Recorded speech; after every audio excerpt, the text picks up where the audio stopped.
Shalom Bapak Ibu Saudara yang dikasihi Tuhan.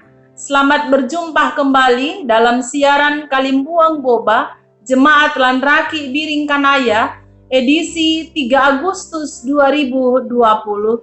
Kita akan bersama-sama merenungkan akan kebenaran firman Tuhan. Namun sebelumnya itu, mari kita berdoa. Kita berdoa. Kami sungguh bersyukur ya Tuhan oleh karena begitu besar kasih-Mu yang senantiasa kami rasakan dalam kehidupan kami. Terima kasih karena Tuhan sudah menyertai kami sepanjang malam. Hingga pagi ini Tuhan kami boleh dibangunkan dengan penuh keberkatan. Kami boleh menikmati hari pemberian Tuhan. Namun sebelum kami mengawali akan tugas dan pelayanan kami sepanjang hari ini Tuhan, kami rindu untuk membaca kebenaran firman-Mu. Berkati kami, siapkan hati kami Tuhan. Biarlah kami boleh diisi oleh kebenaran firman-Mu. Dan firman-Mu senantiasa menjadi cerminan hidup kami. Di dalam kami menjalani kehidupan yang Tuhan masih anugerahkan bagi kami. Berfirmanlah Tuhan, karena sesungguhnya kami telah sedia mendengar. Dalam nama Tuhan Yesus kami berdoa, mengucap syukur kepada Bapa di sorga. Amin. Firman Tuhan yang kita akan renungkan bersama pada pagi hari ini terambil dari kitab Kejadian pasal 31 ayatnya yang ke-41. Firman Tuhan berbunyi demikian, selama 20 tahun ini aku di rumahmu.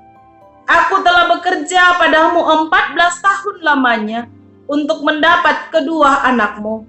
Dan 6 tahun untuk mendapat ternakmu, dan engkau telah 10 kali mengubah upahku.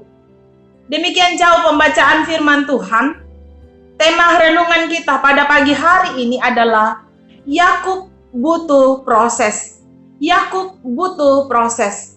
Bapak Ibu Saudara yang dikasihi Tuhan, kecenderungan manusia pada umumnya adalah mau yang instan, atau serba cepat atau praktis. Padahal kalau kita menyadari bahwa sesuatu yang instan, sesuatu yang praktis pada umumnya menghasilkan sesuatu yang kurang baik. Masa-masa paling sulit dalam hidup kekristenan adalah ketika mengalami proses pembentukan Tuhan. Tidak jarang kita jumpai iman seseorang goncang. Ada yang tidak tahan uji dan akhirnya berpaling dari Tuhan. Setiap orang percaya pasti melalui proses ini. Sebab Tuhan bukan hanya menghendaki kita selamat, tetapi juga Tuhan mau supaya kita menjadi sempurna, berharga dan mulia. Bapak Ibu Saudara yang dikasihi Tuhan, ada beberapa hal yang dipakai Allah untuk memproses kita. Yang pertama adalah Dia memakai keseharian kita. Yang kedua, Allah memproses kita agar buah kebenaran lebih matang. Tindakan yang sering dilakukan Allah ketika memproses kita, seringkali kita sering mengeraskan hati kita, bersungut-sungut dan tidak sabar. Mengapa Bapak Ibu Saudara Tuhan memproses kita? Karena kehidupan orang percaya memang tidak selamanya melewati jalan-jalan mulus. Terkadang ada banyak tantangan dan pergumulan yang harus kita jalani. Namun yang pasti bahwa tangan Tuhan yang berkuasa selalu menopang dan menyertai langkah hidup kita. Tuhan memproses kita pasti ada maksud dan tujuannya, supaya kehidupan kita semakin indah di hadapannya. Banyak tokoh-tokoh Alkitab yang mengalami proses pembentukan Tuhan. Misalnya Ayub. Dan bahkan melalui pembacaan kita hari ini adalah Yakub. Bapak Ibu Saudara yang dikasihi Tuhan, pengalaman hidup yang dialami oleh Yakub sangat terlihat bahwa Yakub butuh proses. Liku-liku kehidupan yang dialami oleh Yakub berawal dari konflik bersama saudaranya, yaitu Esau. Kemudian pada saat dia juga berada di rumah Laban. Nah, untuk menciptakan kondisi atau iklim di mana miskomunikasi ini bisa dibereskan tanpa ada rasa sungkan, nah itu membutuhkan proses yang tidak sedikit, tetapi membutuhkan proses yang amat lama. Kenapa? Karena ada ego-ego yang harus ditunjukkan dan diselaraskan dalam kehidupan mereka. Bapak, Ibu, saudara-saudara yang kekasih dalam Tuhan, pertanyaannya adalah, apakah kita juga mau diproses oleh Tuhan? Apakah kita mau juga memberi diri untuk diproses oleh Tuhan? Bapak, Ibu, saudara yang dikasihi Tuhan, bila Yakub dalam kekacauannya telah Tuhan pilih dan sertai, mengapa kita tidak yakin juga bahwa Allah akan membimbing, menolong kita dalam menghadapi segala konsekuensi atas setiap konflik hidup yang kita alami. Dan pada akhirnya, Bapak, Ibu, saudara yang dikasihi Tuhan, semua itu bisa kita lewati oleh karena anugerahnya. Yang berikut, Bapak, Ibu, saudara yang dikasihi Tuhan, kita menghadapi masalah dengan cara-cara kita sendiri. Sudahkah kita mencoba bahwa membiarkan Tuhan mengambil alih kendali dalam kehidupan kita? Pergumulan Yakub dengan Allah menunjukkan transformasi diri Yakub yang begitu indah dan membawanya untuk berani menyelesaikan konflik relasinya bersama dengan sesamanya dan bahkan bersama dengan Tuhan. Maukah kita diperdamaikan dengan Allah?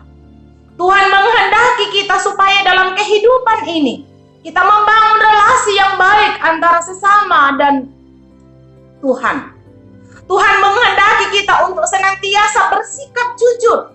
Ya, kalau kita melihat latar belakang dari kehidupan Yakub, tentunya kita sangat memahami bahwa ada kecurangan-kecurangan yang dilakukan oleh Yakub.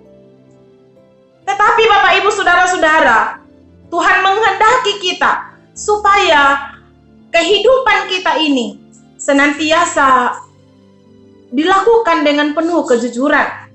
Kalaupun hidup Yakub menjadi berhasil dan diberkati oleh Tuhan, itu semua bukan karena kekuatan dan kehebatan Yakub, tetapi Tuhan mengerjakan perkara-perkara yang besar di dalam kehidupannya karena Tuhan mengasihi Yakub. Bapak, Ibu, saudara yang dikasihi Tuhan, kasih karunia Tuhan adalah sebuah hadiah dan sangat jelas bisa kita lihat dalam kehidupan Yakub. Tuhan berjanji kepada Yakub dalam sebuah mimpi bahwa Ia akan memberikan tanah perjanjian, membuat keturunannya menjadi seperti debu di tanah, dan melalui Yakub dan keturunannya setiap bangsa akan diberkati, bahkan Tuhan akan menyertainya dimanapun dia berada. Kejadian 28 ayat 13 sampai ayatnya yang ke-15. Bapak, Ibu, saudara yang dikasihi Tuhan, siapkah kita dibentuk oleh Tuhan menjadi bejana yang siap dipakai? Kalau demikian, mari Bapak, Ibu, dalam kehidupan kita sering diproses oleh Tuhan. Tetapi percayalah bahwa proses kehidupan yang kita alami itu akan membentuk kita semakin kuat, semakin dekat kepada Tuhan. Dan iman kita akan diuji. Apakah kita akan kuat menghadapi segala sesuatu, proses yang Tuhan bentuk dalam kehidupan kita. Dan percayalah Bapak, Ibu, bahwa kehidupan kita akan senantiasa menjadi kehidupan yang mempermuliakan nama Tuhan. Siapkan hati kita untuk dibentuk dan diproses oleh Tuhan. Terpujilah Kristus. Amin. Mari kita berdoa. Terima kasih ya Tuhan untuk kebenaran firman-Mu yang boleh kami dengarkan pada pagi hari ini, yang menguatkan kami untuk mau dibentuk atau diproses oleh Tuhan. Dan kami percaya bahwa melalui proses kehidupan yang kami alami, kami akan senantiasa dikuatkan, dibentuk menjadi pribadi yang lebih kuat, pribadi yang senantiasa mengandalkan Tuhan dalam kehidupan kami. Bapa di sorga, pagi hari ini Tuhan, kami mau datang menyerahkan akan kehidupan kami, Tuhan akan memberkati dan menolong kami di dalam kami menjalani setiap kehidupan dan bahkan aktivitas kami sepanjang hari ini. Berkati kami Tuhan, biarlah kami boleh melakukannya dengan baik, seturut dengan kehendak Tuhan. Kami berdoa Tuhan untuk kehidupan kami berbangsa dan bernegara. Engkau melihat Tuhan keberadaan kami saat ini. Kami sekarang Tuhan membawa akan keberadaan kami saat ini. Wabah COVID-19 yang sedang dialami oleh umat-Mu di tengah-tengah dunia saat ini. Tuhan kiranya memberkati kami semua. Menolong kami Tuhan. Menjauhkan kami dari setiap mara bahaya. Biarlah Tuhan kehidupan kami senantiasa ada dalam perlindungan-Mu. Dan biarlah Tuhan wabah ini segera berlalu dari kehidupan kami. Kami boleh kembali melakukan aktivitas kami seperti sedia kala. Terima kasih ya Tuhan. Kami menyerahkan akan kehidupan kami Tuhan selanjutnya kepadamu. Engkau terus memberkati kami, memberkati anak-anak kami dalam perjuangan studi mereka. Biarlah mereka boleh melakukan tugas mereka dengan baik dan nama Tuhan yang dipuji dan dimuliakan. Ini doa ungkapan syukur kami Tuhan. Kami berdoa melalui anak-Mu Yesus Kristus. Itulah Tuhan dan Juru Selamat kami yang hidup. Amin.